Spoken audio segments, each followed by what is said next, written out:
A public space is a social space that is generally open and accessible to people. Roads, public squares, parks and beaches are typically considered public space. To a limited extent, government buildings which are open to the public, such as public libraries, are public spaces, although they tend to have restricted areas and greater limits upon use. Although not considered public space, privately owned buildings are property visible from sidewalks and public thoroughfares may affect the public visual landscape, for example, by outdoor advertising. Recently, the concept of shared space has been advanced to enhance the experience of pedestrians in public space jointly used by automobiles and other vehicles. Public space has also become something of a touchstone for critical theory in relation to philosophy, geography, visual art, cultural studies, social studies and urban design. The term public space is also often misconstrued to mean other things such as gathering place, which is an element of the larger concept of social space. One of the earliest examples of public spaces are commons. For example, no fees are paid, tickets are required for entry. Non-government-owned malls are examples of private space with the appearance of being public space. Use of public spaces. Right to common passage. In Nordic countries like Norway, Sweden and Finland, all nature areas are considered public space due to a law, the Allemansrätten. Restrictions on state action in public spaces in the United States. In the United States, the right of the people to engage in speech and assembly in public places may not be unreasonably restricted by the federal or state government. The government cannot usually limit one's speech beyond what is reasonable in a public space, which is considered to be a public forum. In a private, that is, non-public, forum, the government can control one's speech to a much greater degree. For instance, protesting one's objection to Medicare reform will not be tolerated in the gallery of the United States Senate. This is not to say that the government can control what one says in their own home or to others. It can only control government property in this way. The concept of a public forum is not limited to physical space or public property. For example, a newspaper might be considered a public forum, but see forum as the term has a specific meaning in United States law. Parks, malls, beaches, waiting rooms, etc. may be closed at night. As this does not exclude any specific group, it is generally not considered a restriction on public use. Entry to public parks cannot be restricted based upon a user's residence. Social norms in public spaces. In some cultures, there is no expectation of privacy in a public space. However, civil inattention is a process whereby individuals are able to maintain the privacy within a crowd. Controversy regarding restrictions on use public space is commonly shared and created for open usage throughout the community, whereas private space is individually or corporately owned. The area is built for a range of various types of recreation and entertainment. The physical setting is socially constructed, which creates a behavior influence. Limitations are imposed in the space to prevent certain actions from occurring. Public behavior that is considered obnoxious or out of character, and are supported by law or ordinance. Through the landscape and spatial organization of public space, the social construction is considered to be privately ruled by the implicit and explicit rules and expectations of the space that are in force, whilst it is generally considered that everyone has a right to access and use public space, as opposed to private space which may have restrictions. There has been some academic interest in how public spaces are managed to exclude certain groups, specifically homeless people and young people. Measures are taken to make the public space less attractive to them, including the removal or design of benches to restrict the use for sleeping and resting, restricting access to certain times, locking indoor enclosed areas. Police forces are sometimes involved in moving unwanted members of the public from public spaces. In fact, by not being provided suitable access, disabled people are implicitly excluded from some spaces.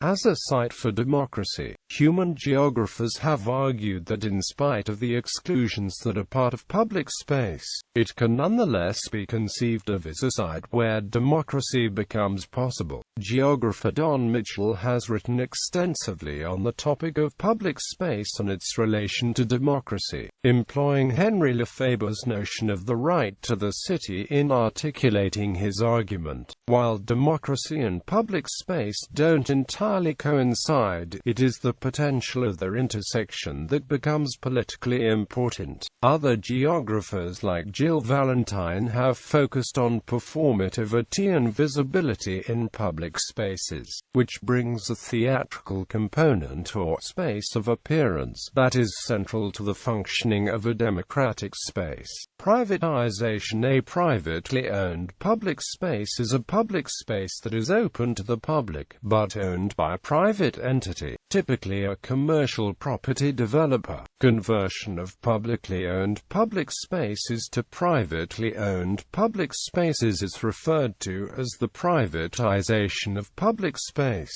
and is a common result of urban redevelopment. Beginning roughly in the 1960s, the privatization of public space has faced criticism from citizen groups such as the Open Spaces Society. Private-public partnerships have taken significant control of public parks and playgrounds through conservancy groups set up to manage what is considered unmanageable by public agencies. Corporate sponsorship of public leisure areas is ubiquitous, giving open space to the public in exchange for higher air rights. This facilitates the construction of taller buildings with private parks. In one of the newer U.S. incarnations of the private-public partnership, the Business Improvement District, private organizations are allowed to tax local businesses and retail establishments so that they might provide special private services such as policing and increased surveillance, trash removal, or street renovation, all of which once fell under the control of public funds. Semi-public spaces. A broader meaning of public space. A place includes also places where everybody can come if they pay, like a cafe, train, or movie theater. A shop is an example of what is intermediate between the two meanings. Everybody can enter and look around without obligation to buy, but activities unrelated to the purpose of the shop are not unlimitedly permitted. The halls and streets in a shopping center may be declared a public place and may be open when the shops are closed. Similarly for halls, railway platforms and waiting rooms of public transport, sometimes a traveling ticket is required. A public library is a public place. A rest stop, a truck stop, is a public space. For these semi-public spaces, stricter rules may apply than outside, e.g., regarding dress code, trading, begging, advertising, photography, propaganda, riding roller skates, skateboards, a Segway, etc. Public space in design theory. Public space, as a term and as a concept in design, is volatile. There is much conversation around what constitutes public space, what role it plays, and how design should approach and deal with it. Historical shift. Historically, public space in the West has been limited to town centers, plazas, church squares, i.e., nearly always engineered around a central monument, which informs the program of the space. These spaces acted as the commons of the people, a political, social and cultural arena. Of the 13 colonies that became the United States, 3 were comprehensively planned with integrated physical, social, and economic elements. These planned colonies of Carolina, Pennsylvania, and Georgia each placed emphasis on public space, in particular the public square. The plan for Georgia, known as the Oglethorpe Plan, created a unique design in which a public square was created for every ward of 40 residential lots and 4 civic or commercial lots. The design has been preserved in the Savannah Historic District. Jurgen Habermas' concept of the public sphere links its emergence with the development of democracy. A good example of this is the New Deal projects. The New Deal was a brief period in the U.S. under Franklin Delano Roosevelt's government that produced a huge number of public works in an economic effort to boost employment during the Depression. The result, however, was more than this. They constituted a legacy of what has been called the cultural infrastructure underlying American public space. The New Deal projects have been credited with significantly contributing to the quality of American life and encouraging unity between all aspects of the community. It has been recently argued, however, that the democratic ideal of public life through the use of public space has deteriorated. As our cities accelerate towards segregation, the opportunity for public interaction is on the decline. John Chase writes, "The importance of voluntary and obligatory participation in civic life has been usurped by the consciousness of the arbitrary nature of assigned cultural meanings and by the increasingly important role that consumption of goods and services plays in the formation of individual identity." Modern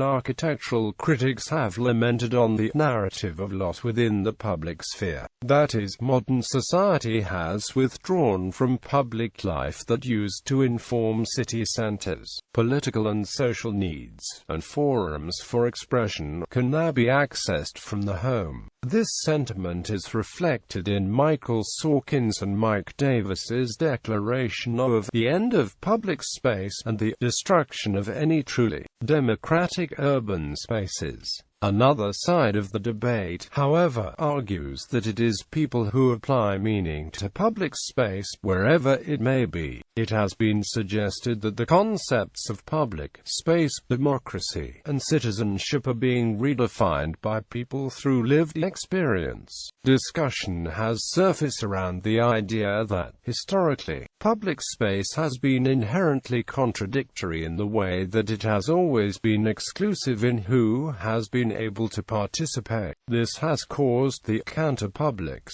as identified by Nancy Fraser, to establish their own public spaces to respond to their own concerns. These spaces are in constant flux, and in response, its users restructure and reinterpret physical space. An example of this is in the African American neighborhood Baldwin Hills, Los Angeles. Here, a parking lot has evolved into a scene of intense commercial and social activity. Locals gather here to meet and socialize, sell and consume goods. The example has been used to illustrate that the historical ideal of fixed public space around a monument is not viable for a contemporary diverse social range, as no single physical space can represent a completely inclusive space of democracy. Art in public space. This sense of flux and change informs how contemporary public art has evolved. Temporal art in public spaces has been a long-established practice, but the presence of public art has become increasingly prevalent and important within our contemporary cities. Temporal public art is so important because of its ability to respond to, reflect, and explore the context which it inhabits. Patricia Phillips describes the social desire for an art that is contemporary and timely, that responds to and reflects its temporal and circumstantial context. Public art is an arena for investigation, exploration and articulation of the dense and diverse public landscape.